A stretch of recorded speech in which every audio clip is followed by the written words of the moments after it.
In this Star Wars Jedi Survivor news update video, I will be sharing with you some major breaking news that will impact the development of the sequel to Jedi Survivor. Before we do get into all of today's news though, make sure you do subscribe to this channel so you won't miss any future news updates on Jedi Survivor or its sequel. So just moments ago, EA confirmed to Bloomberg that Stig Asmussen, the game director on Jedi Fallen Order and Jedi Survivor, has left Respawn. He is the guy that started up the Jedi team before it was even a Star Wars game, assembled this incredible development team to create Jedi Fallen Order and Jedi Survivor. He led these two games. He was the director and also helped write the stories. This is quite shocking, to be honest, because he was the one on record saying he saw this franchise as a trilogy when he was creating Fallen Order and wanted to see where it goes in the third game. I will discuss later on in the video what this could mean and share my thoughts and speculation, but first we need to talk about what EA said themselves in this Bloomberg article. In a statement sent to Bloomberg, EA said, after careful thought and consideration, Stig Asmussen has decided to leave Respawn to pursue other adventures, and we wish him the best of luck.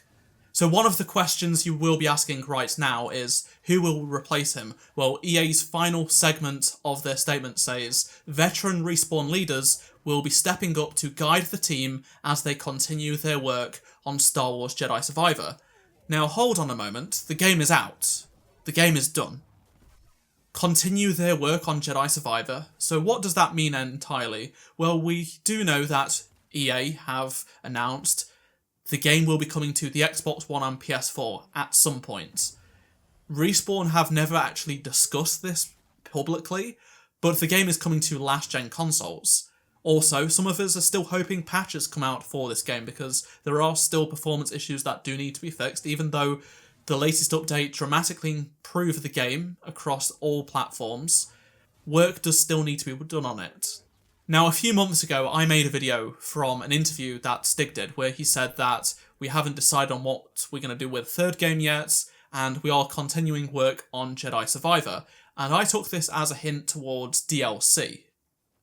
A lot of people would like to see some sort of DLC come to this game.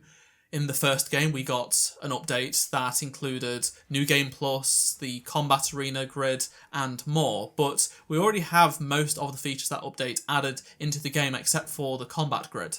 Many people would like to see that come to the game. On top of that, they'd like more substantial DLC to do with the story as an in-between for these two games, Jedi Survivor and its sequel. Whilst Jedi Survivor's sequel has not been officially announced by EA or Respawn, Stig did say that you can bet the next game in this trilogy runs Unreal Engine 5, and he sees it as a trilogy, and on top of that, Jeff Grubb, a reputable gaming industry insider, did say recently that, yeah, the game's in development. They have started development on the sequel to Jedi Survivor as this trilogy of games.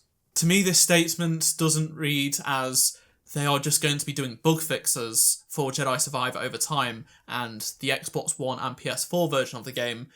I really do hope it means more than that. I hope it means DLC.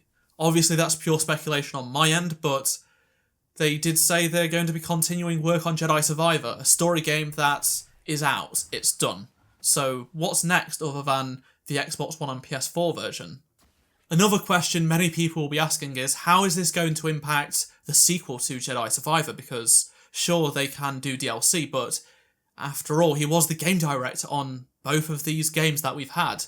He was core to the story, the writing, and the development of the game. Well, it's going to have a big impact, but it's happening at the start of the project, so at least they've probably had some idea of where they want to take the game, but someone's going to have to come in. And EA says that there's going to be veteran Respawn leaders taking his position, but ultimately someone will probably come in and take his position entirely. It may steer the game in a different direction. Things may change, but it's very interesting to have this happen given the success of Jedi Survivor, despite its performance issues. And speaking of which, he was on record in an interview, I made a video about it, that he told EA, we only need 6 weeks. EA asked if they wanted more time, And he said, no, we only need 6 weeks to iron out the bugs and things. Well, the game didn't need just 6 weeks, it needed more. It says that he left to pursue other adventures rather than EA firing him. And given that the game is such a success, I don't think they would have fired him over it even because of the performance issues. A lot of them come down to the PC playbase, which is far smaller than Jedi Survivor on Xbox One or PS4. Someone may have offered him an extortionate amount of money and creative control at a new studio. So that may be just purely the reason why he's left. It's not to do with how Jedi Survivor turned out. What he said, how, look, we only need 6 weeks, when EA actually offered them more and he decided, no, we only needed 6 weeks. If what he said is true, and I don't understand why he would lie to protect anyone else, but the game is great and we can't take away what amazing work he did on Jedi Fallen Order and Jedi Survivor, but getting it out a bit too early is definitely not a good decision on his part. In regards to how successful Jedi Survivor is, well, I did some research, and Jedi Survivor is actually one of the most completed games there is, because despite having an over 20 hours worth of story, over 53% of players on PS5 have completed it, 51% on Xbox, 45% on Steam, and that is way higher than most games. Very few games get more than 20 or 30%.